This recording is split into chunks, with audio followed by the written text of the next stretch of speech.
change the culture, the mindset, the expectation level, and improve the brand of Indiana Hoosier football.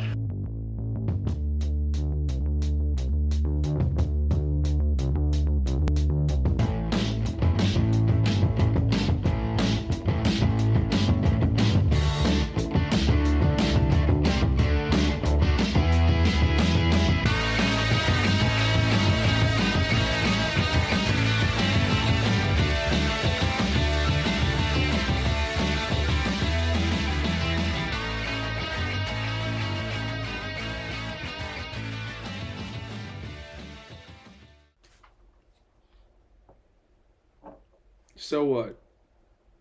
We're fine. No, I'm still not daunted. I'm still not daunted. A lot of teams lose to Ohio State by 20. A lot of good teams. A lot of good playoff teams have lost to Ohio State by 20.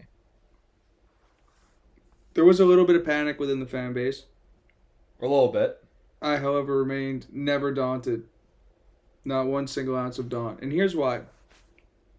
And we're going to talk about it a little bit later in the episode because there's not a ton of smoke. We're kind of just diving right into the Ohio State game. Yeah. Actually, there's one thing. Shout out to D'Angelo Pons. I'm switching the vibe. I'm going happy. D'Angelo Pons and the Pons family giving out Thanksgiving turkeys, I believe, today. So shout out to the Pons family. That was awesome. Spreading good vibes. Just making the community better. That's what it's all about. It's what being a Hoosier is all about. He's also getting my only helmet sticker of the day for his performance against Ohio State. As we already knew, he's the best player on the team. And he showed up on Saturday. Maybe, certain aspect of the team as a whole obviously didn't show up. Easily our worst game of the year. First bad game of the year, I would say. Just not executing. Things like that. Yeah. Yeah, I think obviously a couple of things worked against him there, and I've talked about this a couple of different times, but what's the one thing Indiana hasn't had to do much this season? Play from behind. Not even that. Punt. Yeah. Yeah. They're bottom 10 in the country in punt attempts per game in the country, out of any conference. So, the fact that they were in an environment that ended up being a little bit more challenging than maybe they anticipated it being, and they then had to rely on special teams, and specifically a unit that hasn't been used all season. It's James Evans has been a really great punter at Indiana for a really long time. It's unfortunate that it was a couple errors that people are going to attribute directly to him, the punt that went right through his hands, but then the punt return touchdown. It's how do you blame the punter for that? But it's Indiana's punt coverage is their defense, their starting defense.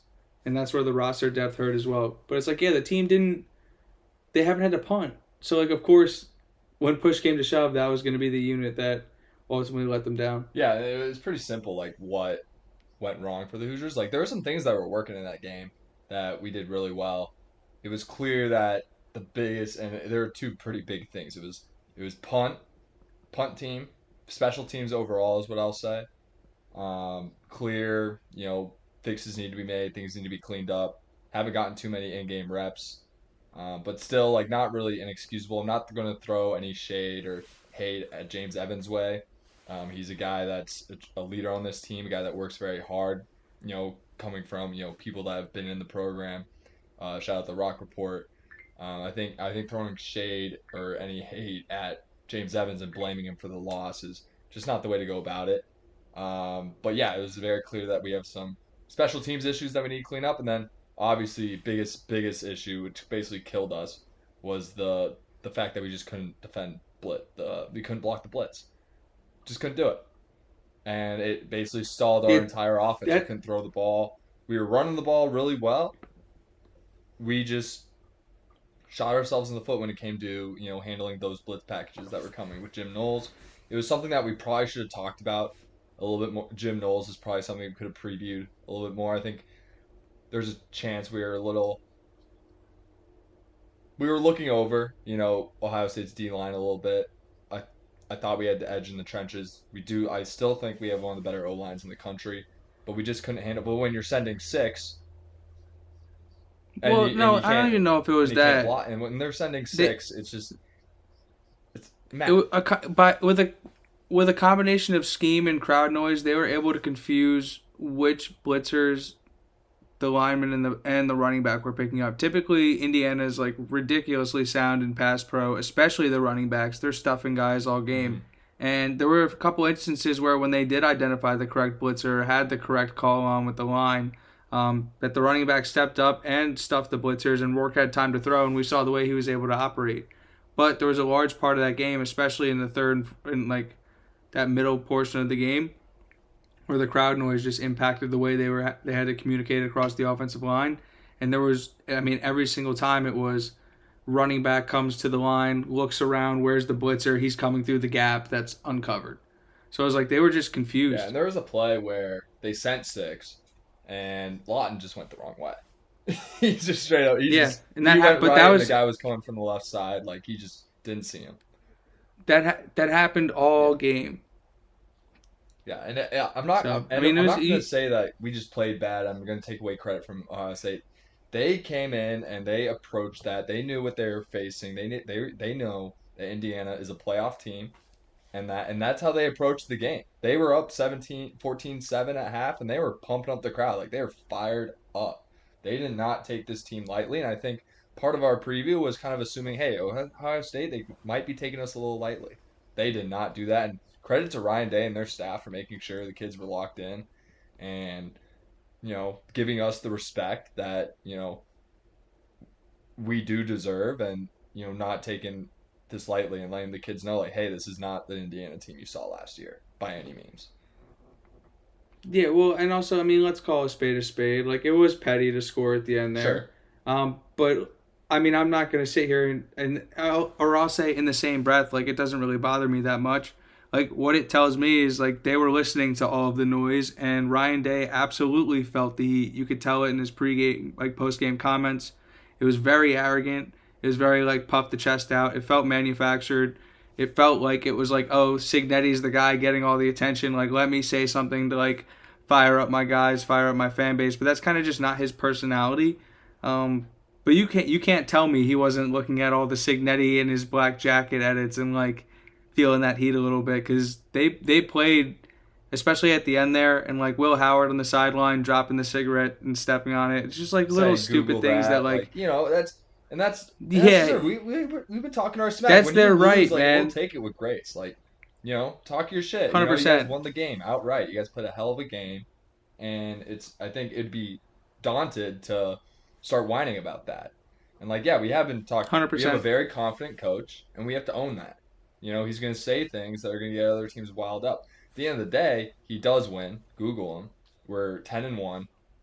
Let's take a step back here. And yeah, with that scoring at the end, like we'll see how that plays out long term in terms of the little Ryan Day Cignetti rivalry that's kind of starting to become a thing in the Big Ten. We'll see where that comes about in terms of recruiting and future games that we have with Ohio State. We don't have a scheduled game with them until 2026. I imagine we'll see them before then, whether that's in the Big Ten championship game or the playoffs.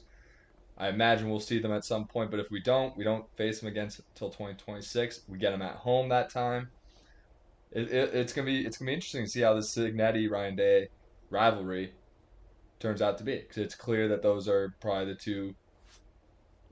Obviously, I'm not going to slight Dan Lanning or James Franklin here, but those are probably the two big dogs when it comes to coaching in the Big Ten right now.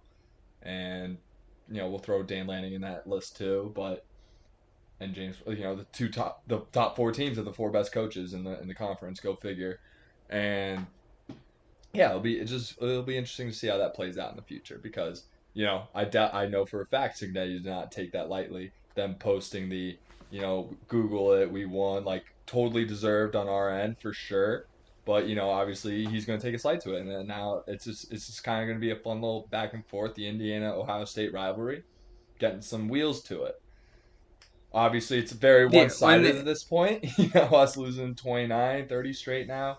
It's but yeah, we'll get there. And No. And to your point there of like, yeah, Indiana's lost like 29 or 30 straight. Like, by the way, Ohio State reacted in game, pre-game, post-game, like on Twitter, still acting, still talking. Like, you would have thought Indiana had won 50 straight. Like, the level of like real fear that this fan base had in losing to, in the way they built up this Indiana team, it was almost like, holy shit, I can't believe we were so worried. But it's like, to what we were saying before we hopped on the pod, like this program in Indiana I'm talking about is 3 to 4 years ahead of schedule. Like they are not supposed to be here right now.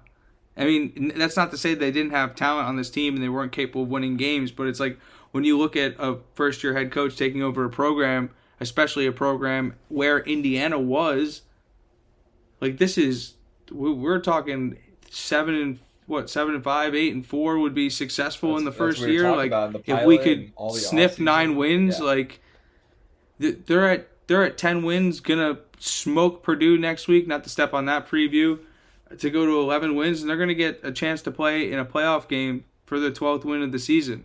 Like, Ahead. yeah, they lost to Ohio State. Like, big whoop. A lot of teams lose to Ohio State. Yeah.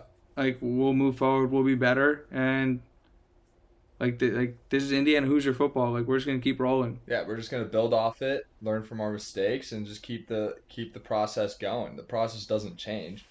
It's continue to be fast, physical, relentless, clean up stuff on film, come up with good game plans.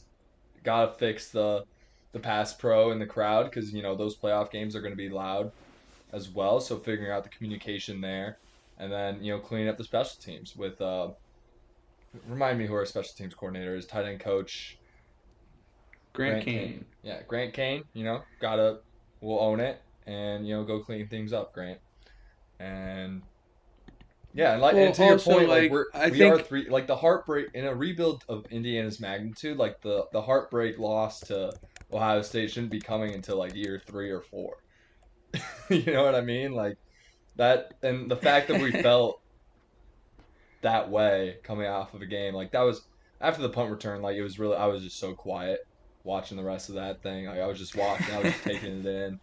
I don't think I said a word after the punt return until the end of the game.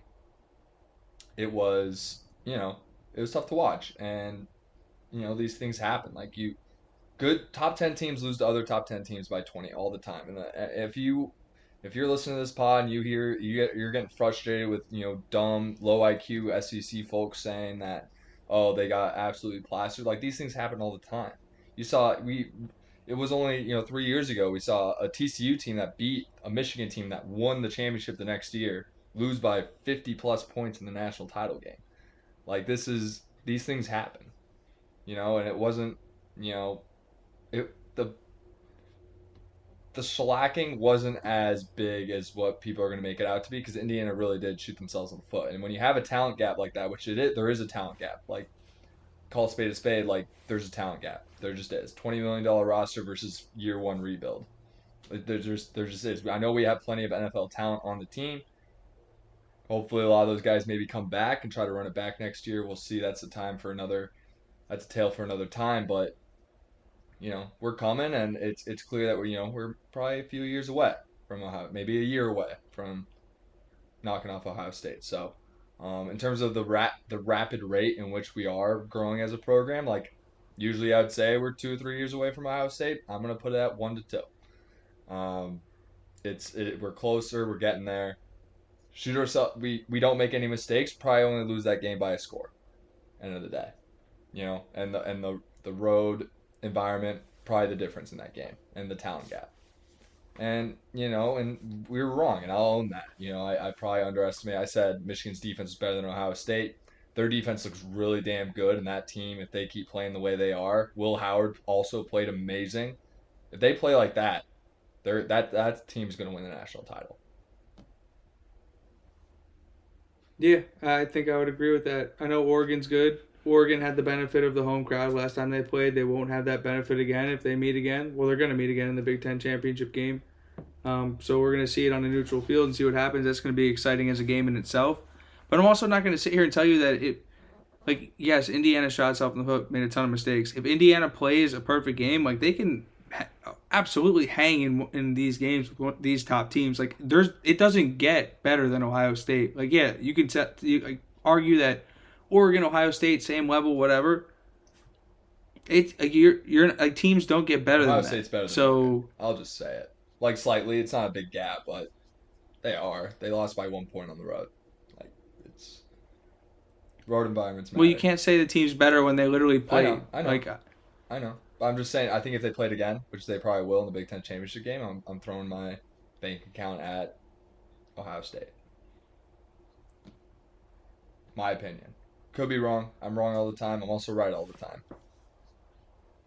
so, you could also look at it like there was a couple calls that didn't go Indiana's way that swung momentum. They lost the turnover battle. They lost the special teams battle, and you could argue that they were still kind of like in the game. I know there wasn't like a really close game, but like Should have been 7-7 going into like halftime. mm-hmm. We don't get the ball back. Ohio State doesn't score on their first possession. They don't score until we get our ball back, and then we punted, and then they scored, and that's when really the floodgates. That's really when the game shifted. Yeah, but you don't know how the momentum swings, how the pressure mounts. Maybe we break a run, like maybe Yeah. you never know what happens. So like I'm not going to sit here and tell you that like Indiana can't hang with the upper echelon of college football because like if that's what's going to happen when you play poorly on the road against the top 2 team and you were basically in the game, it took like a petty garbage time. We're not going to use our timeouts, so we'll sneak a score in there, a touchdown to make it look worse than it really was. It's like, yeah, one that tells me Ohio State was truly worried about us, which is exciting. And 2, like Indiana can hang with these teams. They absolutely can. And I think that is reflected in the coaches poll. Like, yeah, they fell to 10, but they didn't fall out of the playoff. Exactly. And if you were to tell me that Indiana would muff a punt and result in, muff a punt, give up a punt return touchdown, and work throws for less than 100 yards, and we only lost by 23, I would have been like, how? You know what I mean? Like in years past. I think that shows that. And that last touchdown was with 6 seconds left because we didn't use timeouts. Like, you know what I'm saying? Yeah. So it's like you can even take that score out of it. So it's like it was a two-score game on the road, outgunned, outmanned. Shooting ourselves in the foot. The Indiana is only going to get better. It's like how does Ohio State get better? So it's like if that's what you're chasing, like you're not that far away. We're not that far away at all. And that's not insulting to Ohio State. Like it's like how do you get better than like good like that good at every position? So it's like it's more so of like there's the standard, now go chase it because they're not far off, but they are far. Yeah, they're not there yet, but they're not far off, and they could totally hang with. Exactly, I think they could win a playoff game after watching that game. They can win a playoff game. Maybe another one. Who knows? Absolutely, right? Dude. They could.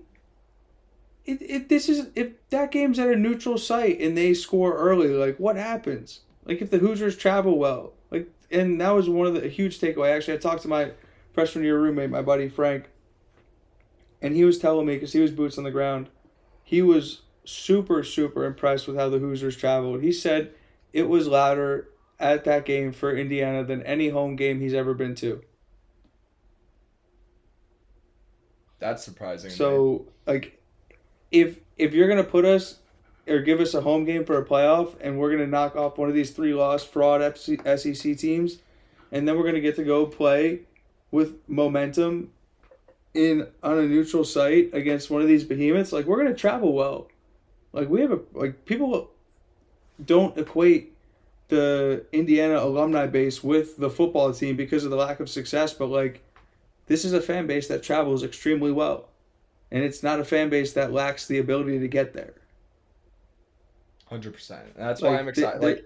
It could be a 50-50, 60-40 for Indiana in terms of like crowd volume that like people like teams aren't going to be ready for because they're not going to expect it. They'll be like, oh, we can wait to buy our tickets. It's not even going to matter. And by the time they blink, they're all going to be bought.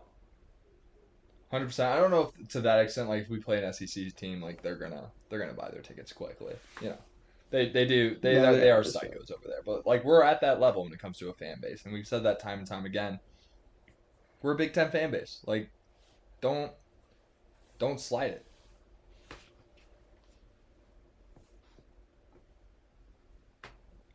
Any closing thoughts on Ohio State? Closing thoughts. It would have been Rourke only struggled because he's run for his life the whole game and um, really showed some good things on that last scoring drive when got a little more creative. Wish though those adjustments were made sooner. Obviously, it's on Mike Shanahan, Yeah, it things is. like that. It is a little. It is a little weird that like it took essentially 4 whole quarters for them to start running Rourke on the read option. Yeah. And to start rolling them out a little bit. Obviously, Jim Knowles kind of dialed it back, was like playing a little more prevent type schemes and 100%. The vibe changed. The crowd even wasn't as into it because the game was kind of out of hand. But still, no, they executed, and the thing is, they like, and I tweeted this in the at the start of the fourth quarter, like they were just gonna stick in it till the end, like they weren't gonna roll over and quit, and they didn't. To their credit, they battled and hung in there till the end. I didn't roll over and quit.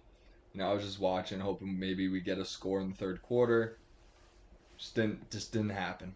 Just didn't happen, and these things just happen in college football, and these are things that we gotta get used to it, and we gotta like not get daunted as a fan base when these things do happen, and it really is no more slips yesterday. And that was, obviously there's that self doubt, and we have all this PTSD when it comes to Indiana football, and that's where a lot of that comes from, and that's fair, but we're here now, and this is the Cygnar era.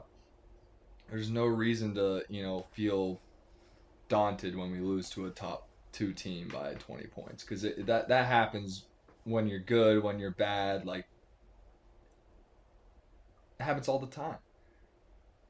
It's not people lose by 20 in the championship game. People lose by 20 in the semifinals. Like it's. I think we've long established it's more than okay to lose by 20 yeah. to. I saw a lot of people like whatever that means because people seem to not understand what that word means. I saw a lot of people like blame the coaches, blame James Evans, blame blame who. It's like I think really it's at the end of the day they played a bad game against a better team and you don't win. They lost. Yeah, they just lost the game. Like it happens. It fucking happens, man. And yeah, I was really disappointed about how daunted the IU fan base was because I'm not trying to toot my own horn here, but like let's get a grip, guys. Like that's that's not going to panic mode at 10 and 1. No. Like that's. Well, no. I think a lot of that also had to do with like there are like lots and lots of talk about us like potentially getting screwed and for like 3-loss SEC teams and strength of schedule, which like obviously completely flipped on its head after they played Ohio State. Like, oh my God, like what happened to the strength of schedule? Like, yeah, it got better when they played a better team. Like, shocker. But then you look at it to the afternoon and night that the SEC had at a conference, and it was like everybody just kind of like exhaled a little bit as a fan base, like maybe we did overreact a little bit, but it's like I think a lot of that is PTSD and a lot of that was like media driven, like almost like holy shit I can't believe they're gonna take this from us when like I don't think that's the case. No, if there's anything clear from Saturday is that we're in because we didn't lose by 40 and more SEC teams lost, so it's like the only way we would have been left out is that like obviously we got dominated in that game, in a lot of facets, but like we were able to run the ball on them. We were stopping the run. Like the run game was in our control. It was really the outside edges where we lost, and we weren't able to throw the ball because Rourke had no time. I'm convinced that we're a playoff team. Like that did it for me. Like as crazy as that sounds, like everything's fine. Let's take a deep breath and get ready for Purdue and get ready for the playoff after that because it might be nice to have a little bit more, not have to prepare for a Big Ten game. We can kind of start looking at, hey, okay, who's going to be potentially who we're matched up against in the playoff, and we can start preparing for those teams slightly and coming up with early game plans for all of them, and then go a little deeper once we figure out what the field looks like. Because that's where we're at. We're in. Like we are in. Like if we're not, like I'm literally gonna I might burn down the NCAA. Or where's the CFP? Like, what would I need to do that's pretty radical to What do we send a need to message? Like, What do we need to yeah, January where do I 6th? send the burning, Ford truck? Where do I send that? Like, I don't. Like, what mayhem can I cause if they do knock us out of the playoffs No, I think somehow? as long as they don't, it's really as long as they just put it on Purdue next week, which I think we're all expecting they do. Again, not to step on that preview, and take the bucket back to Bloomington. Then I don't think there's any doubt they're easily wherever they end up being seated. And honestly, I don't really care. I prefer a home playoff game, Yeah, obviously, obviously. because obviously the bye is out of the question. But even if they have to go on the road somewhere and go into a tough environment, like you sign up to play tough football games. Yeah, and the whole narrative around like, oh, like Indiana hasn't played anyone. Like, wasn't that the whole point of starting the 12-team playoff to have like that one and 11 team that people were saying, hey, they haven't really played anyone. Should they not be in? Like, wasn't the whole point to like give them a shot? Like, wasn't that the whole idea around the undefeated group of five team? Like, give them a shot. Like, at least let them play for it, rather than just like throwing them in a New Year's Six bowl and not put them in the playoff. Wasn't that the whole idea around 12 teams? I think people were getting lost that was the whole idea around it, and like they're letting the SEC fans get in their head that like where SEC fans obviously thought like, oh, 12-team playoff, that means we're gonna get like 6 or 7 SEC teams in. That's not the case. No, we're expanding the field to give teams that win 10 wins a shot at the championship. Yeah, if the SEC has enough teams that like deserve it, then yeah, by all means. Like if you have that one year where like Bama was sick and LSU was sick and like Florida was sick and like when there's like a bunch of teams that really deserve it, like yes, like the Big Ten this year, you could argue 4 really strong teams, and then like I would argue probably Illinois is a stronger 3-loss resume than some of these SEC teams. 100%. They beat a Kansas team that's kind of running through the Big 12 right now. They have some good quality wins with Michigan and think where they dominated. I'm not pulling for Illinois to make a playoff. That's not what I'm saying by any means. But it's just like we want to actually compare resumes. Like compare Yeah, if we're Bama and talking three Illinois. loss Like teams, compare 'em. like if we're talking 3-loss teams like Colorado, like Stop it. Big 12. just toss them in. No, that's what I'm saying. If we're just gonna Mickey Mouse the championship and just pick the most fun teams, like throw Colorado in there. I get I'm gonna sound like an SEC fan here, but there is a big gap between Big Ten and SEC ball and ACC and Big 12 football. There is. But what pisses me off is that SEC fans think that there's a big gap between the Big Ten and the SEC, and that's just not the case. Nope. Yeah, I saw a funny thing about like how like the Pac-12. I recently tweeted out in response to this, but like the SEC fans complaining like seeing the Pac-12 eat themselves year after year after year because they have been like consistently the deepest conference. There's zero bottom feeders in that old Pac-12 year in and year out. Like every team has good teams every once in a while and create some mayhem. And then the SEC starting to see it in their own conference. And now it's like they changed their whole narrative. Well, like before they were like, oh, the Pac-12, oh, that's just happening because they have no good teams. And now it's happening in the SEC, and they're like, oh, well, what about like, I mean, Vanderbilt and Kentucky, like they're really good. Like you can't just switch the narrative like that. Like Powerhouses like Vandy. and Kentucky, like where was this action when like I don't know what's an example. I like when people try and lump scrappy Arkansas. Oregon State team, causes mayhem and beats USC, or like Cal knocks off I don't know, and then Utah gives a good UCLA team their extra loss and knocks them out of contention for like a championship. Like it when you I have like deep how conferences, we these hopped things on this happen, but at call. the end of the day, you got to win your games. You got to win. That's why we have this 12-team playoff. So like your 10-2 team that dropped a couple to a deep conference can get in. Now, if you lose 3, you can't play. You can't expect to play 75% ball and get in. Maybe in a unique case you can get in, but like you got to win 10 regular season games to be considered for the playoff. End of the day, period. I don't necessarily think that's true. I think it's all circumstantial, and I think that's like part of the issue that we're gonna run into is it's all eye test, and it's all gonna be like he said, she said, who's making the argument, like whose case is strongest. Like there are gonna be some cut and dry cases. I think Indiana, when you start to look at the field, when the dust settles and you stop listening to all the outside noise, is one of those clear cut and dry cases. I'm not saying again that they're a top 4, top 5 team in that seeding, but they clearly belong inside that top 12 somewhere. And so I'm really not that worried about it. The reality is that 11-1 Power 4 teams should be in. The issue, Big 12 and ACC Especially, don't have too many of those teams. The Big 10 has 4 teams that are 11-1 that are going to be 11-1 plus. SEC is going to have 2 or 3. We'll see after Texas A&M this weekend. No, the Big 10 can only have. The Big 10 will either have 3 or 4, but they can't have more than that. I'm talking 11-1 in the regular season. I don't think conference championships losses should count against you. If you have 11 wins coming out of the regular season, you're in. That's why I thought Kiffin's comments were just weird when he was like, yeah, people don't want to play for the conference championship because they're worried about losing. No, if you're a top 2 team in your conference, that's not how it works. If you're a top 2 team in your conference, you're probably in, especially in the SEC and the Big 10. Especially in the SEC, yeah, that's so dumb. If you're gonna say our conference is clearly the best and then devalue yourself by saying nobody wants to play in our conference championship because they're afraid of losing, it's like I thought you guys... then your conference isn't that strong. Yeah. Because that should just validate you being a good team just by making it through that quote-unquote gauntlet. Yeah, exactly. You couldn't have said it. I couldn't have said it better myself. Beautiful.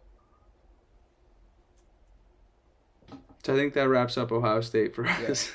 And then, and that's going to, start leading us into, what happened this weekend. I think, with... us wrapping up this season, we're going into rivalry week, and then we got conference championship week. It's really time to start talking about, what's going on and where are people staying. But we kind of just got to recap. There's a dog. All things considered,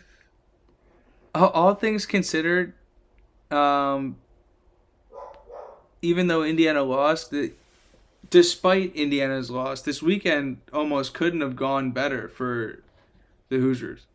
Like, take the loss out of it, everything fell Indiana's way. 100%. 100%. I kind of want to go through the Big Ten first, and then we can kind of talk about the national and playoff picture, stuff like that. Do your thing. Yeah. Do your thing. But yeah, I agree. It did really go Indiana's way, especially in the fact that, like, Penn State won. I don't know if that was, like, I guess that doesn't necessarily, like, affect. No, that didn't help. That one probably didn't help. Yeah, but you didn't help their chance to host a playoff game. Let me put my meat riding Big Ten hat on. I want the Big Ten to stay strong. Jesus. I want the Big Ten to stay strong. I want us to have 3 11-1 plus teams. Well, no, okay, but wouldn't Minnesota? Well, they played Minnesota, right? Who? Penn State. Yeah, they played Minnesota in a scrappy game. Minnesota, damn good team. So wouldn't it actually improve the Big Ten's strength as a conference if Minnesota beat Penn State?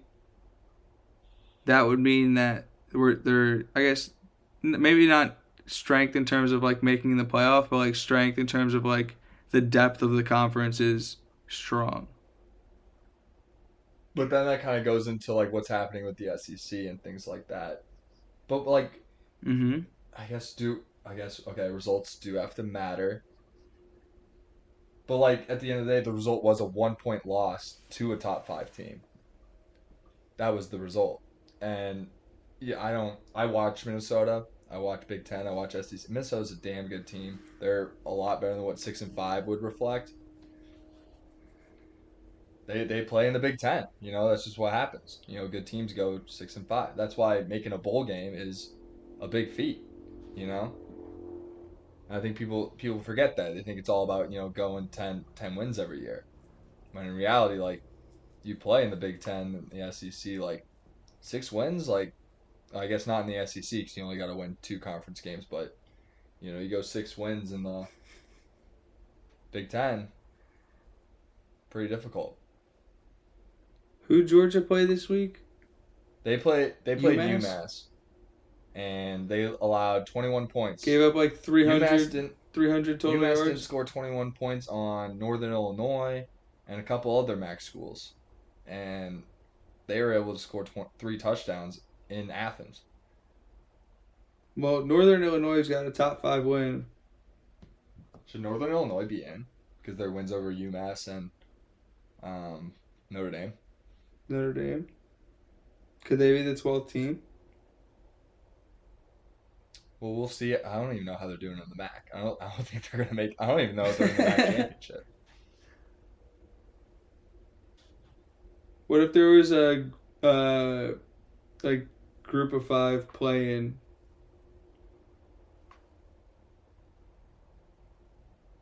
That would be kind of fun, but it'd kind of be a waste of time, honestly. Imagine if a group of 5 playing team made a deep run. Like the MAC Is playing like MAC champion. 20 something games of football. 20 something football games. Yeah, I guess that's kind of back to the Penn State Minnesota thing. Like, I don't know. I feel like the results do reflect Minnesota being good. No, I'm not saying they 100%. should make the I'm playoffs, just but saying, they're a like, good team. Like, there has to be a scrappy, winner and a well loser. prepared. There has to be a winner, and there has to be a loser. Yes, but it's like you can be talented but not good. Like, you're only as good as your record says, and they're a very average team. It's like they can hang, but they're not finishing any of these teams off. They're just in really good games. And they were home for that game, and that's a big reason why they were probably in it. And that's the nature of college football. The fact is what makes the Big Ten better, or at least the teams that are going to make the playoffs better than those SEC teams, is that they don't lose that game to Minnesota. The SEC teams have been losing that game to their Minnesotas, and their Iowas, and their Michigans, and their Washingtons. That's the difference. That's why the Big Ten is going to get more teams in, because at the top, we're taking care of business. Week in and week out. Taking care of business. Yeah, literally. Every day. Yeah, and then just kind of recap everything that happened over the weekend. Michigan State was able to get a close win over Purdue. Ryan Walters' defense, I guess, showed up a little bit. Maybe it's the youth of Michigan State. I didn't really watch that game. I was traveling. But that was the result. Michigan State 1 win away from being bowl eligible. And first year with Jonathan Smith, they take on Penn State next week. So we'll see what happens there. And that's, we talked about how the bye for Indiana is out of the picture. It's actually not. With a Michigan win and a Michigan State win next week, Indiana win. Indiana will be playing Oregon in the Big Ten title game. Ooh. That is a fact. Indiana is not out of it. So that's something to look forward to. We'll see. Michigan State, frisky, another frisky team. We'll see if they're able to pull it off. I think it's on the road though, so not looking too great. We'll preview that game later. Illinois wins an absolute thriller in Piscataway. See that the magical season of Illinois continues. They're now 8-3. That game was hilarious. Pushing for a playoff spot. That game was. Did you know how that game finished? So they're setting up for a 58-yard field goal. Greg Schiano calls a timeout to ice the kicker. Illinois then throws their offense out there because they have actually a few seconds remaining. The problem was that's 4th and 13, but they had enough time for a couple plays, so they just went for it. 58-yarder or 4th and 13. Honestly, I like the 4th and 13 call, especially when the team gives you a timeout. I love that move from Brett Bielema. And then, on 4th and 13, they throw it, 20 yards down the field. The receiver catches it and is able to just run into the end zone. No one tackles him. I think it was a 40-yard touchdown to win the game. Unbelievable. Magical season for Illinois. We were talking before this pod. Citrus Bowl for Illinois. Congrats to them. They're pushing for they're pushing for a playoff I'm- spot. I'm starting the agenda right now. Actually, I flipped my two. Remember how I said I'm not pushing for Illinois to get a playoff spot? I don't know if I said it, but I was shaking my head no as you said it. Like, yeah, I'm agreeing with you. No way. No, I'm actually pushing for it. Like Illinois, that's a playoff team. You want to talk about these 3-loss SEC teams? Like, let me tell you about 3-loss Illinois going into They beat Piscataway, Kansas. pulling off They beat victories. Kansas. They beat They beat Kansas. Kansas. That's the best 4-6 team of They all beat time. they beat Nebraska. They beat Nebraska And Michigan. and Michigan. Yeah, I don't hate it, but yeah, congrats to Illinois on clinching the Citrus Bowl. I'm 5 Big Ten teams in. Oh, and Iowa. Enjoy 6. Florida. Enjoy Florida. Get out of Champaign. Get out of Illinois. Get out of Rockford, Illinois. Head on down to the Citrus Bowl, the Cheez-It Citrus Bowl. I cannot wait to see what SEC team they face because they've had a great season. We know Altmaier's a gamer. I would love to see that Illinois team beat an SEC team in that Citrus Bowl. That would be awesome. Illinois versus Ole Miss. Alabama. Bama's gonna be in the playoffs, bro. No, they're. We'll see. We'll see. We'll talk about the playoff picture later. Yes, they're on the bubble. We'll see. We'll see. Iowa. You look me in the eyes and you tell me they're gonna leave out 3-loss Indiana or Alabama. They could, depending on how it goes. Now I'll explain it later. I'll explain. I'll explain. I'll explain it. I mean, yeah. I mean, knowing the CFP and the SEC and ESPN are all in bed together. I know. Like it seems really crazy, but like you look me in the eye. Would you it be look me in the unfortunate? eye and tell me. Well, and here, let me ask guarantee you an another Alabama question. Win over Auburn. You look me in the eye and guarantee that. Let me answer that with a question. You think ESPN's gonna be chill with the SEC only getting 2 teams in after the amount of money they just paid for the playoff contract and the SEC contract? They're already a lock for 3, basically, in my mind. They have At they least have they'll probably have Georgia, 4. Tennessee are in, and then the winner Texas of is Texas in. A&M and Texas are in. The winner of that game, because if you make the SEC title game, you're in. So it really just comes down to, are they going to bring in 2-loss Texas, or Well, I would say Texas. I think Texas is a lock.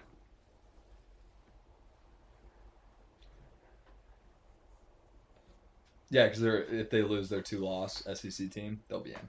I agree. You swung me over. I was before the pod started. I had Texas on the bubble. Texas is in. So we'll break down the playoff picture with that later. Iowa beats Maryland on the road. Maryland's out of the bowl contention, and we knew that. They were one of the bottom barrel teams in the Big Ten. Iowa takes care of business. You're telling me Maryland's not sneaking in at 12? They're not. No, they're not. Ah. Neither Really? is Northwestern. Really? They let Michigan score 50. Ah. Davis Warren. Oh dear. Yeah, Michigan put up 50 to 6. Mullings 3 touchdowns. Davis Warren 195 yards and a touchdown. They're dicing them up. This is why you can't do football math. And then in the official no touch game of the week, where no one knew what was going to happen because you can't really put money on Nebraska to clinch bowl eligibility, and you can't put money on Wisconsin. Period. Fact. Nebraska takes care of business at home and takes down Wisconsin to bring. We previewed Nebraska and their whole history. They make their first bowl game in 8 years now. Good for them. Good for the We'll Huskers. see what SEC team they play and what bowl draw they get, and it'll be fun. Who would be fun for Matt Rule and the Huskers? I would love for them to kind of smack around Missouri. I think that would be hilarious, personally. That would be hilarious. There's no way they get matched up with Yeah, Missouri though. Missouri's that's another team that might be a playoff team. Shut up! Stop it. Yeah, dude, they're gonna have 6 or 7. It's gonna be disgusting. I can't tell if you're serious or not because you're starting to piss me off.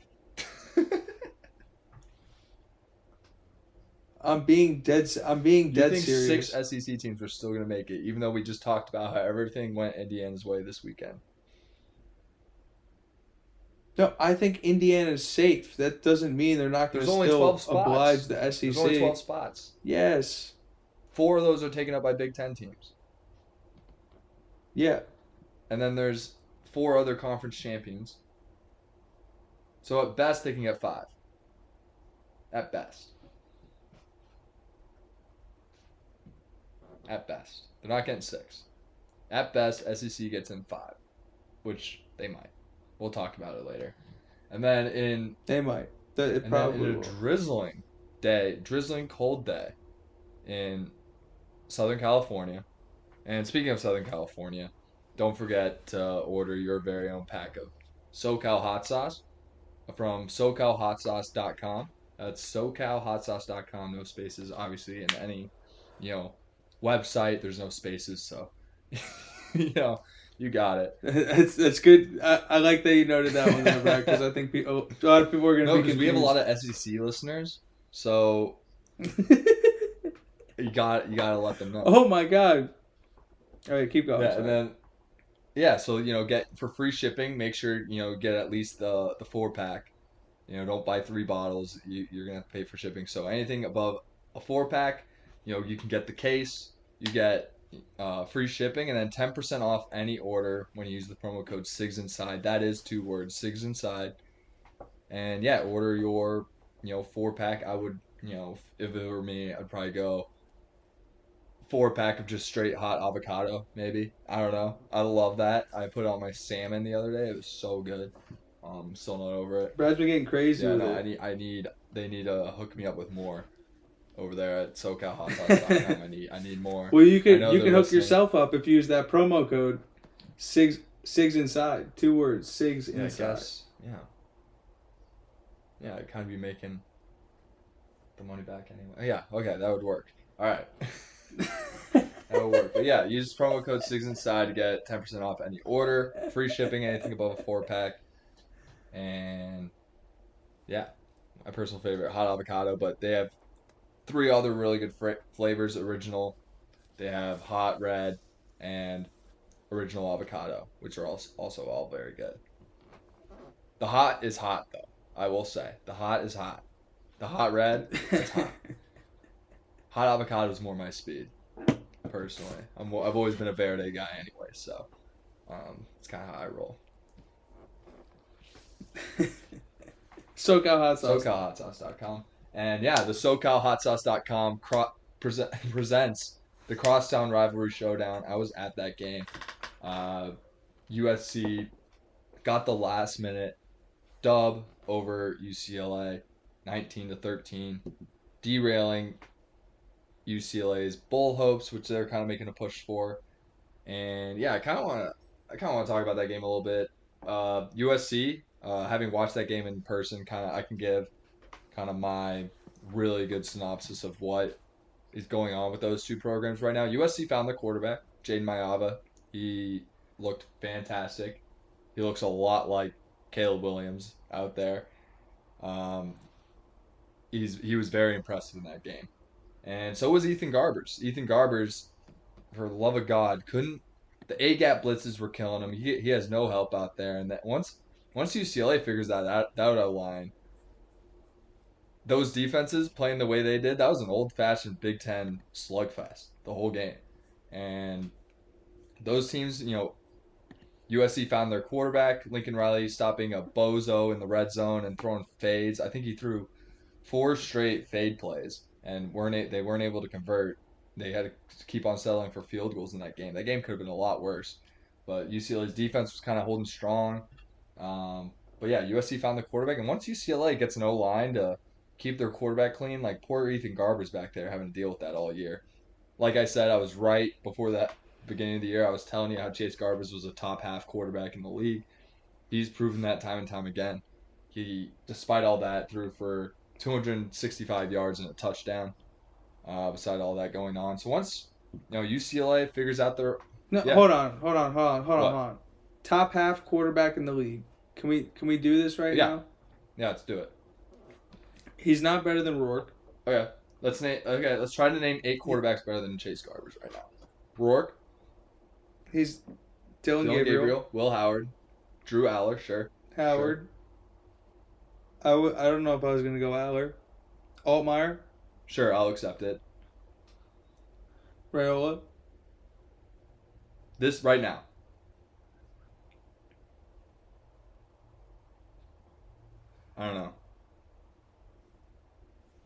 Garbers was looking like Mahomes himself a little bit out there. I'll be honest. Like, if Mayava. Mayava, sure. Where we at? 7? Yeah, I'm There's trying to not. think. You can't name another one Um, right now. You can't. And Raiola's like, I'm not even willing to who's accept that yet. who's Minnesota's Brosmer? quarterback? Give me Garbers. Give me Garbers in that scheme. You put Garbers on Minnesota, they win that Penn State game. I promise Give you. me Jack Lausch. No. God, no. No. Stop it. Billy. I can't take Childs over him. You can't. Not now. That's why I can't take Raiola either, because like Garbers is a 4-year guy. I'm taking Garbers. Garbers isn't. He had the pick problem early on, but that really settled down the stretch. Oh, what's his face on Washington? Will Will Johnson? Rogers. Yeah, that guy. Okay, No, he got benched. They went to the backup. Include Raiola, that puts us at 8. That puts him at 9. Top half quarterback. Yeah, no. What about the backup for Washington? He's No, a I'll stud take too. Garbers over him. What are you talking about? Garbers is a better runner than him. He has more 50-yard rushing plays than that guy on Washington. Best dual threat in the league. Dick on Washington's played like 6 games. I just like Not Garbers. even. He's an absolute gamer. Can't wait to see what pro team he ends up with.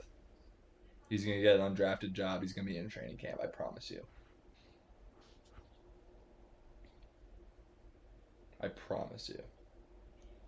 That is the SoCal hot sauce crosstown rivalry. The SoCal hot sauce game of the week. Yeah, the SoCal hot sauce game of the week, presented by SoCal hot sauce. Yeah. That's it. Yeah. But yeah, I'd say those are 2 teams trending up, especially with how good their defenses are playing. And obviously they have each team has really good offensive minds, backing them up with Riley and Bieniemy. They'll start acclimating to the Big Ten and they'll be trending up.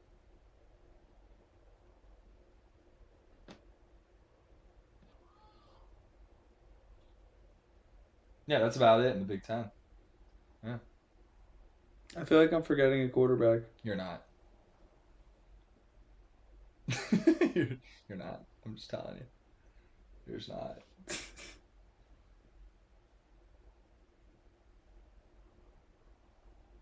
Do you want to talk about what happened with the Southeastern Conference? Yeah, I think it's time. It's time. Let's rip the Band-Aid for him. Yeah. It's well, first, I mean, R.I.P. Army. First off, real quick. No, I mean, I do have to say, it was a little like You knew it was coming. watching Notre Dame's.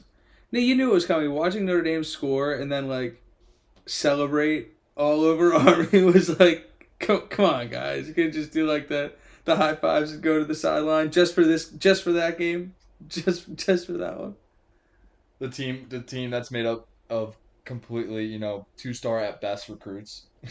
They're gonna celebrate like that. Servicemen. Yeah, literally. Their linemen can't get over like 220 or whatever that rule is, and 320, I think. they're just out there trying their hardest, like using the power of friendship. Literally. But yeah, onto the SEC. Oklahoma absolutely dominated Alabama at home this week. What did they do? Oh, they beat Alabama. Oh, tell me more, Brad. Yeah. Alabama came in as a 7th-ranked 2-loss SEC team, and they drop a game to an Oklahoma team that is, I don't know if you can defend them as being good. Obviously, their defense really showed up in that game, and they played amazing, but you would expect a playoff team to kind of overcome that, despite how good the 5-5 defense is. They can't move the ball. Like their defense is on the field basically the whole game. You'd expect Alabama to at least be able to score a touchdown, being a playoff team that a lot of people, like my co-hosts here, like to think they are. That's a bad loss, and there's really no other way around it. Oklahoma, clear bad down year. They lost to Texas by 40 this year, didn't they? Like that's a bad team. That's a bad Oklahoma team. I'm not gonna defend the loss. I will defend the fact that they're not gonna leave the Alabama brand out for say God, I don't even know. Oklahoma what's lost to going on with Missouri, fucking dude. Liberty this They're not year, good. but yeah, no, I'm saying that's fair. Did you see Crimson Quarry's tweet about the sleeper agent being activated? The bills come due for the Penix tax, and it was 2 pictures of DeBoer. Yeah, that was funny. That gave me a good laugh. That was So very here are funny. Oklahoma's wins this year. They beat Temple, Houston, Tulane, Auburn, Maine, and Alabama. Yeah, can you speak more to their quality losses? Though? Oh I'm yeah, not- they have tons of quality losses. They lost to Tennessee by 10. They lost to Oh. Texas by 30. They lost to South Carolina by 25. They lost to Wait, you're telling me this is a playoff team? Yeah, they lost to Ole Miss by 12, and they lost to Missouri by 7. Wait, Oklahoma's pushing for a bye? They can sneak in. Oh my God. Don't sleep on Oklahoma. I can't believe Oklahoma's pushing for a bye and nobody's talking about this. That is crazy. Yeah, and then Ole Miss goes on the road to a Florida team that lost to Miami, who a lot of people call suspect, especially SEC people call suspect, by 40. And they go on to lose to Florida. Florida might be And they're good. trending up. I'm not going to take away, Oklahoma, bad team. Florida, trending up. Billy Napier's really figuring things out. They came in having the toughest schedule in the country. And now they're 6-5 after a win over Ole Miss. Still a bad loss. Playoff teams should be able to take care of business when they need to take care of business. Yeah, I mean the teams get better than Florida. Are you surprisingly enough? As good as Florida has been? Are you telling me that team for sure is going to beat Michigan on neutral field? I'm not convinced. I'd like to see that game though. Game. That would be an awesome bowl game. That's not a bad game at all. What bowl game would that be? Could that be? No, you can't give Florida a Citrus Bowl like that. You can't. Mayo Bowl. No, that game's got to be played in Texas or something. Texas Bowl. I don't know what the. So I guess with the bowl ties, they're going by historical conferences affiliation. Because since they're so lopsided, Pac-12 affiliations are still in play for a lot of conferences. I don't think there should be any conference ties unless it's with a group of 5s. I think bowl games should just invite teams. Just invite them. See who you can get. See what matchup you can get. Yeah, but then no, because then there's gonna be who do you say no to, and then you start embarrassing people, and it's I kind of like how they have it. Okay, yeah, I do. I wouldn't want to be the one. Safeguards are good when it comes to that stuff. I'm not saying if I was starting the system from scratch, that's how I would do it, but I do appreciate why it is how it is.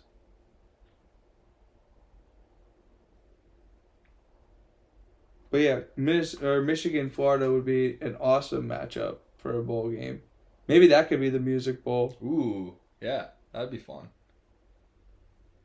The Music City Bowl, whatever the Nashville one's called. That would be really fun. It's called something else now, but You're welcome, Michigan and Florida. That would be a really fun travel destination for both those fan bases. Yeah, and if that happens, you're welcome. Yeah. You heard it here first. And then on the other side, an Auburn team that lost to Cal was able to, get a 4 OT dub over Texas A&M. Shout out to Cal and their quarterback, who is Alberto Mendoza's older brother. They themselves had a big comeback win over their rival Stanford, which in the Axe game, the big game is what they call it. For those that don't know, Stanford better than Louisville, as we learned last week. Yeah. Pretty big win. So maybe Cal's better than a lot of people thought, but they did start 0-5 in the ACC, and Auburn lost to that team. They were able to take down a playoff contender in Texas A&M, who's still in the running for a playoff bye. They beat Texas and Georgia, so we'll see how that goes. Which isn't impossible. I like the fact. I do like that Texas A&M used oil money to buy Purdue's best player. I think that's funny. I do like that. But yeah, but it basically sets up, there's now a lot more 3-loss SEC teams than, people were originally thinking. And it comes back to the idea that, like, if you're a playoff team, take care of your 5-5 conference foe. Like, I don't want to hear it. Yeah, just like beat. Yeah, just win the Yeah, games. are you telling me and Illinois then couldn't? it doesn't matter. Let's name a 6-6 team in Washington. Washington versus Auburn. Considering the Cal result, I'm very confident Washington's able to take care of Auburn. Very confident. I think UCLA could Washington's probably not beat bad. Auburn. I would be like, Like, Washington is a scary team to play because that's just a team that's going to get better as they like continue to learn that system. I would not want to be playing Washington as the year goes on. not at all. And Oregon has them next week, by the way. Trap game. They already clinched too. Wouldn't be Yeah. wouldn't be the worst idea to throw your money on that for Washington. I'm not telling you Washington's going to win, but that's like a classic Give me overlook the spot. points. Give me the points. And we'll talk a little national scene before we, go into our little playoff discussion here. ASU was able to win that shit show against BYU where they stormed the field with 1 second left. Talk about looking like a bunch of idiots on national television with ASU. Like, I love Kenny Dillingham, but man, he's got to deal with some absolute delinquents as a fan base. It's pretty insane how dumb those. Well, listen, they're unless you're talking about the law school, it's not exactly the most intelligent bunch over there at either of those Arizona schools. But they do their thing. It's okay. Yeah. And by the way, like, don't look now, but Oregon in the Big Ten title game, Colorado and Arizona State at the top of the Big 12. Pac-12 doing its thing still. Cal beating Auburn. Pac-12. What could have been? Why do we have to break up that conference? Deepest conference year in and year out. No, it's not. They're coming. It's coming back. It's not even gone. Not, So they just took a year off. But, like, It's back and it got better. Actually, I would argue. shut up. Stop it. It got stronger. Pac-12 is Cal versus Arizona at 10:30 Eastern time. Like, that's the Pac-12. No, the Pac-12 is going to be Boise State versus Washington State. Oregon Fresno State. State. Fuck you. Yeah. Oregon State winning the Pac-12 title and on a game-winning field goal. A lot of people, including myself, had Washington State winning that game by a landslide. And, the good old-fashioned Pac-12 rivalry, deep conference. You never know. You never know with that league. You never know. fucking You never know in conference play, especially in a deep conference like the Pac-12. Speaking of deep Pac-12 teams, Colorado did not do their thing, losing to Kansas, probably one of the hottest teams in the country right now. Is Kansas good? Yes, Kansas is good. We knew they were good. They've had a pretty unlucky year, and that's kind of why they're 5-6. Best 5-6 team I've seen in a long time. I think they? I heard somebody say Kansas wasn't good at being expected to. It was like something along the lines like Kansas isn't good at being expected to be good, but they're great at being the underdog. And I was like, I don't know if it's quite that simple. But it does seem that way. But I guess that narrative kind of plays. Like, I was like, that's a stupid take. But it's like, it's kind of what's happening. Yeah, besides that, nothing really of note nationally. Arkansas struggles against Louisiana State. That's shocker. Early. They started slow. Georgia started slow against UMass. Thank God Tennessee took care of business against UTEP, or else we will be soft Eastern Conference, man. You guys give me a headache. It's okay. They're just a bunch of softies. Yeah, let's kind of talk about, like, okay, we've been alluding to this, playoff talk. we should probably start getting into it. Well, I think for, and I guess not even for argument's sake, it's just based on facts. Indiana, well, no, you're telling me they're not eliminated, so they could still be the 1 seed. So I don't want to go ahead and predict what seed teams are going to be, but what do you want to do? Because I wouldn't mind like kind of picking the 12 teams that are going to be in. Yeah, let's kind of like break down what we're thinking here. All right, that's like the field. You don't have to like draw out what the seeds are going to be, but like what is the field? Because that's what matters at the end of the day. Just what is the 12-team field looking like? For the big four, Big Ten teams that we've been talking about for the past, basically since September, we already knew what Big Ten teams were going to be in it at the end. Those big four, they're in. They're in. As long as they take care of business. Penn State beats Michigan State, Ohio State beats Michigan, Indiana beats Purdue. Even if Oregon loses to Washington, they're all in.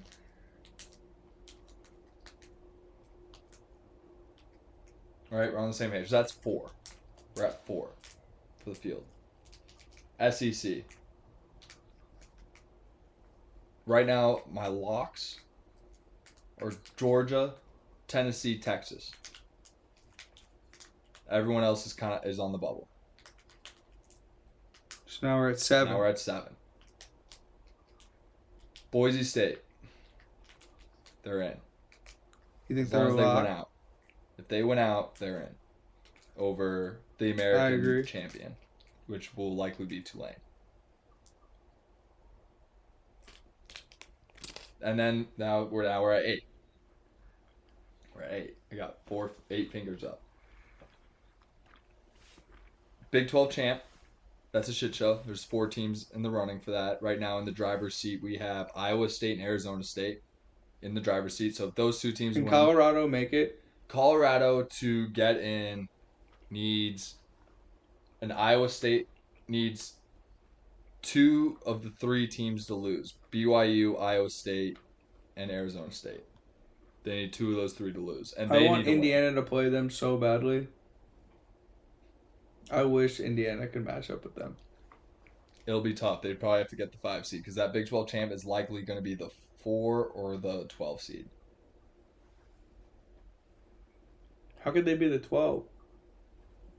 Because if Boise State is ranked above the highest ranked Big 12 champ, which we'll find out a little more on that when we do our preview of the game and the new CFP rankings are out, but we'll kind of see where that stands. But there is a possibility the Big 12 champ is the 12 seed.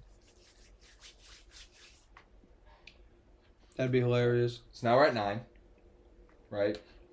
4 Big 10, 3 SEC locks right now. Boise State, Big 12 champ. We're at 9. 3 spots left. ACC champ. In. 10. Probably Clemson. Right now, SMU's in. If Miami takes care of business this weekend, they're also in, and Clemson is out of the ACC title game.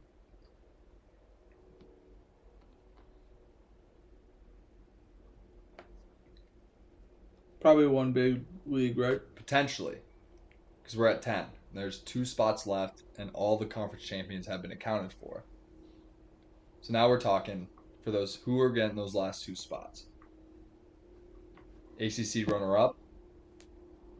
Clemson beats South Carolina, Miami wins. Are we talking 3-bid ACC? Probably not. I would agree with that statement. Probably not. What about margin of victory for Clemson in that South Carolina win? What if they win by 50? I'm not a Clemson believer. Not that I think they're bad. It's just like, if you're going to do like, okay, Clemson versus like Alabama. In terms of who's getting because we're still at 2. So like one of those 3-loss SEC teams does have a path. It could be, because Texas is a lock. So like let's say Texas A&M wins the Texas game. So they're in the SEC championship. That basically locks them in our theory. Mm-hmm. That locks them into the playoff. Even with their lot. I don't think that's an unrealistic scenario. We forgot one. If Notre Dame beats USC next we're week, forgetting somebody. Oh, Notre Dame's then in. we're talking Notre Dame. Now there's one spot, and it really comes down to, is it going to be the 3-loss SEC team or the ACC runner-up? So it actually is that simple. It actually is. As long as everything, obviously we're kind of talking ahead of it.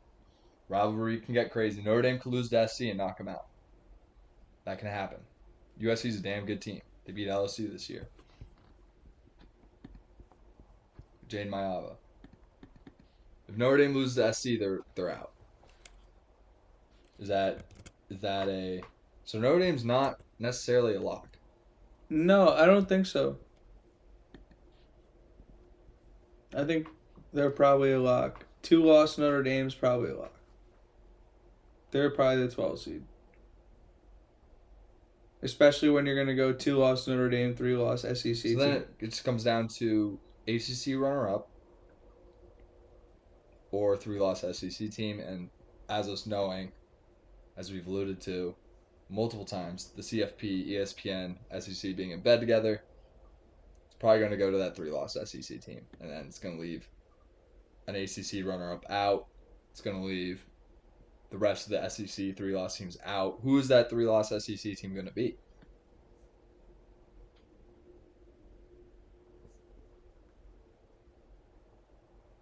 You really think the Big 12 is a one-bid league? Yes, 100%. The ACC is the only one that What? has a chance. Also, because why they're can't Illinois they're sneak in? one-loss teams right now. Is Clemson at 2 losses right now? Does Jacksonville State...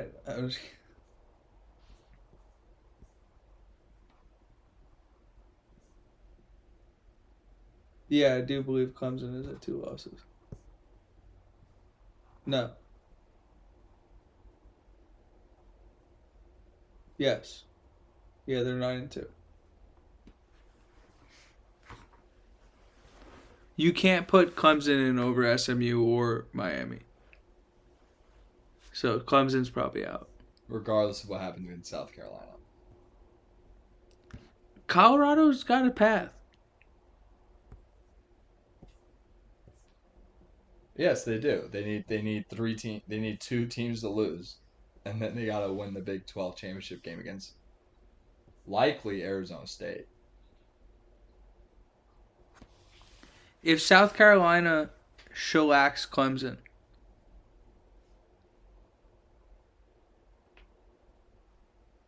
Are they in? like, makes it look good, they could be that 5th team.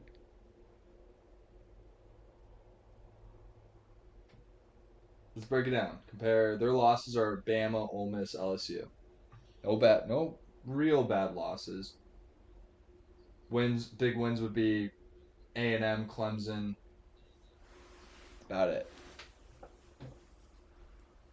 But like if almost beat here's the Georgia. kicker. Like if we talk about Georgia, Tennessee, and Texas being locks, if A&M wins that Texas game, that basically shores up that last 12 spot that we're kind of alluding to right now. So it could be as simple as A&M just needs to beat Texas, and then kind of the field's set. One bid ACC, one bid Group of 5, Notre Dame, one bid Big 12, and then 4 SEC, 4 Big 10. That seems to make the most sense to me.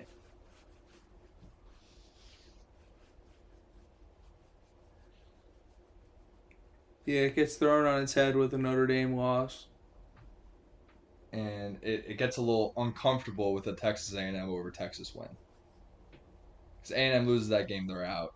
But if they win, they might be a lock. Correct. Just because they're in the... No, if they win, they are a lock. The 2 teams playing for the SEC Conference Championship, just like the 2 teams playing for the Big Ten Conference Championship, are in. those 4 teams are locks. Agreed.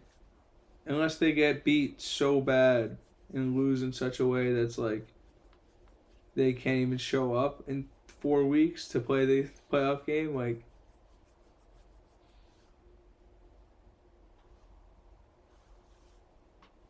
I agree. And it's gonna be interesting. also it's only a 2 week gap. Those first round games are going to be on December 16th and the 17th, 15th, Ooh. something like that.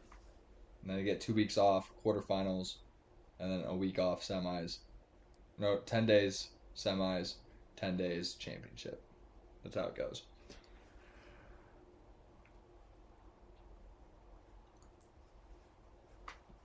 That's crazy. Yeah, it's a cool format.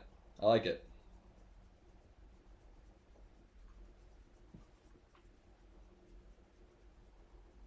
Yeah, that kind of breaks it down. Like any other thoughts in terms of that? Like On the offs, on the offs.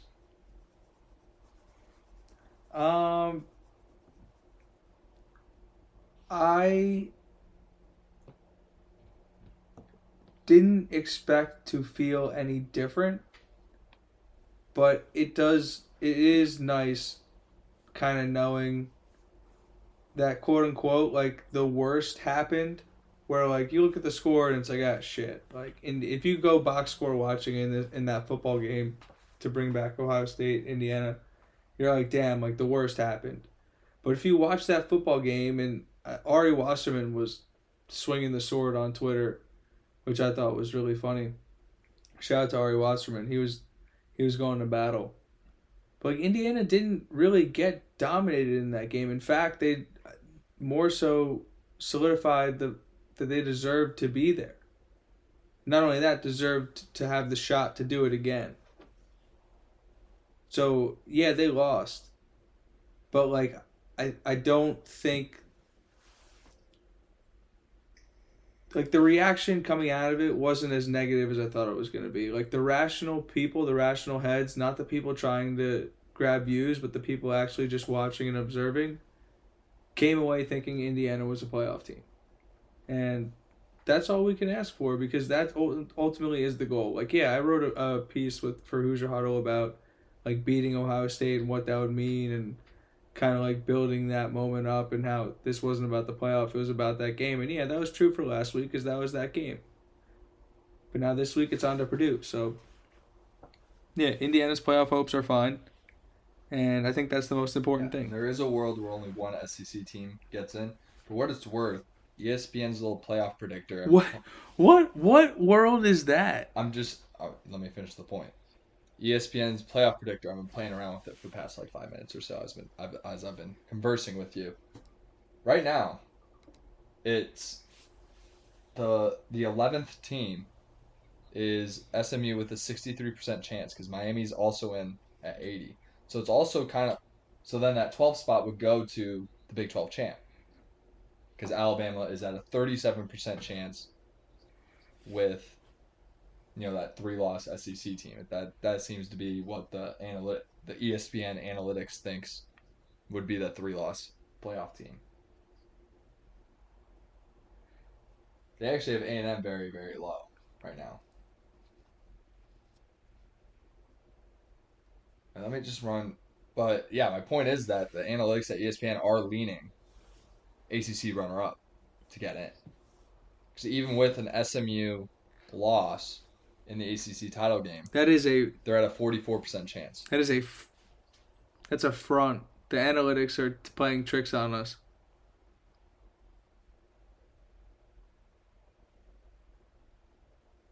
I don't believe them.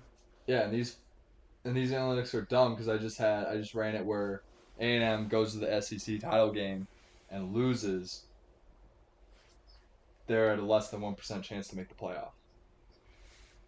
Which makes no sense. I think they're just they're like factoring in those losses against the schedule to count the same as a loss in the regular season, when in fact that, like, me and you are both on the same page about this. It's like, you make your conference championship, like, you proved you were one of the 2 best teams in your conference that year.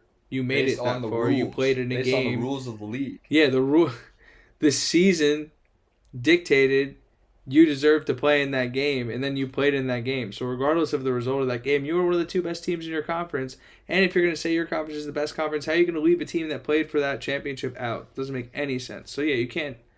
Those metrics, like, I'm sure the math's somewhere on the back end there, or else they wouldn't stick it on their website and put their label on it.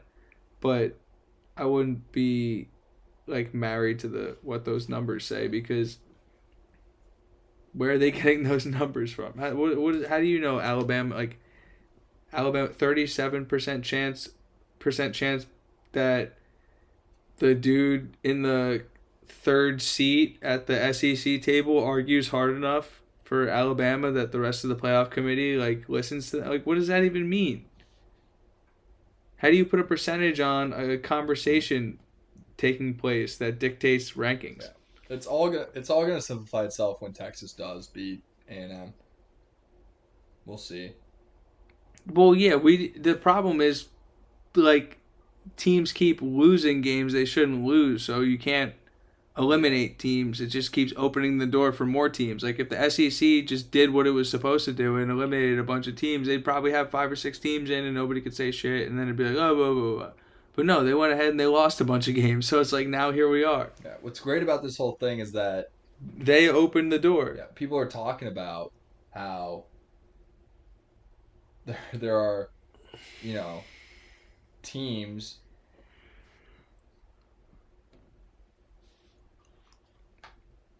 like how the 12-team playoff is making the regular season worse. Right now, they're saying there's 23 teams in the running for 12 in the playoff right now. Obviously, I would say UNLV, Army. I believe it. They're out. I mean, if UNLV beats Boise State, I don't think they'll be in. We'll see. They'll have a shot, but that really just more so opens up the door for like a Tulane to get in, things like that. But yeah, I think if A&M beats Texas, they're in, and that's just based on the rules of the SEC that they'll be in that title game. How do we feel about the 2-loss Louisiana Raging Cajuns? No, they're out. They're out. I had to think about that, but they're out. Notre Dame holds a quality loss to 6-5 Northern Illinois. Do they? Big time quality loss.